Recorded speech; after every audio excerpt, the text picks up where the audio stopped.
Spell of the Sorcerer's Skull by John Bellairs, Chapter 2. Johnny was surrounded by darkness.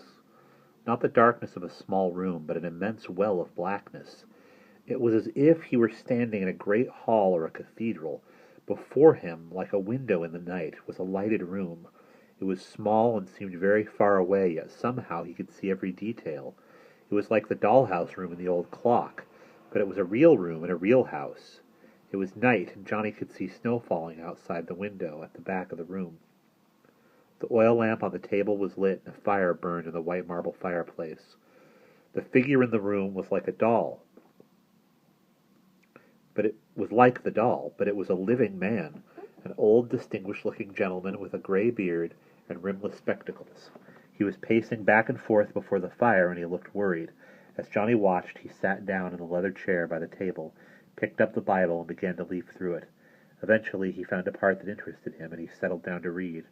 From far away Johnny heard the ghostly ticking of the mantel clock, and the crackling of the fire.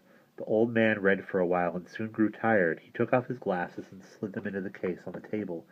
After stifling a yawn, he rubbed his hands over his face. Then he leaned his head back, folded his hands in his lap, and dozed off. Johnny watched, wide-eyed. Blood roared in his ears, and his fists were clenched. But he stayed rooted to the spot. What would happen next? He didn't have long to wait. As the old man slept, a subtle change came over the room.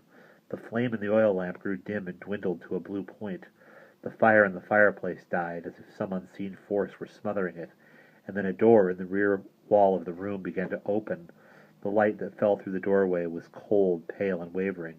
At first, Johnny saw only the open door and the watery, shimmering light. Then he saw a tall, gaunt shadow that moved with dragging steps through the doorway into the room.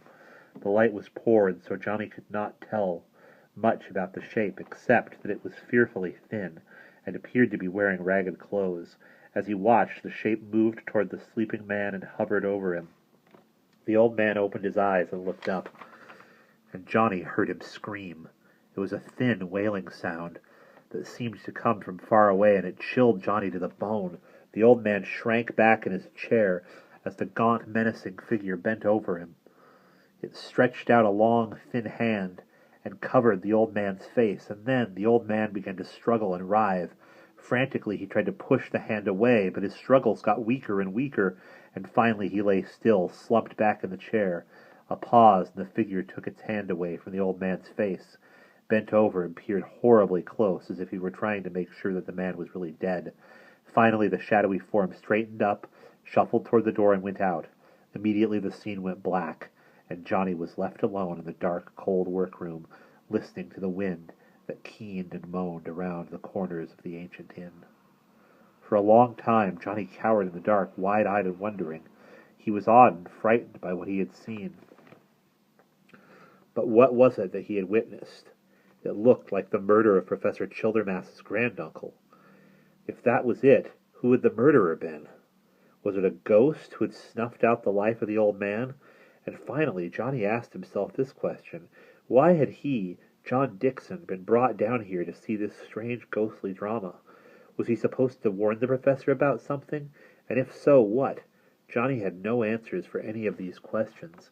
As he peered nervously around in the dark, he saw the faint outline of the old clock looming on the table next to the workbench. Shuddering, he turned and felt his way to the door. But the room was very dark, and as Johnny groped along, he caught his toe on the end of a loose floorboard and lurched up against the table that held the Childermass clock. From inside the clock came a jangling of chimes and a rattle of machinery, and then, to his horror, Johnny heard something roll out across the tabletop and drop onto the floor. It sounded like something small, maybe one of the delicate pieces of furniture from the dollhouse room.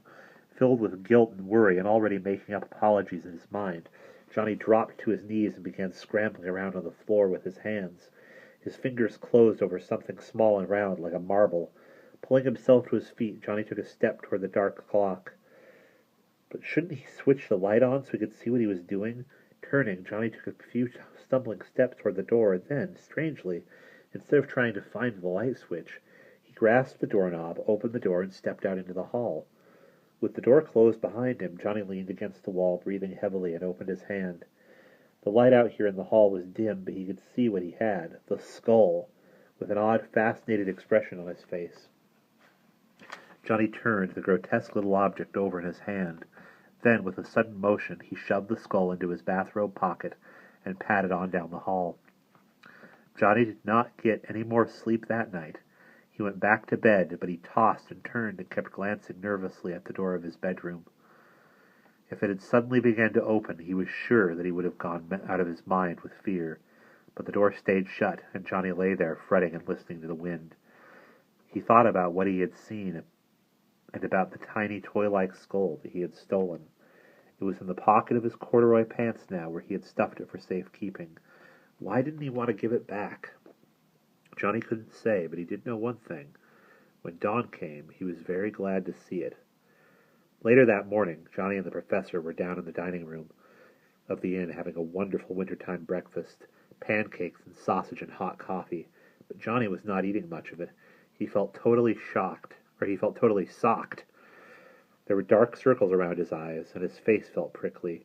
"John," the professor said anxiously, "you really look terrible this morning. What on earth is the matter? Did my snoring keep you awake?"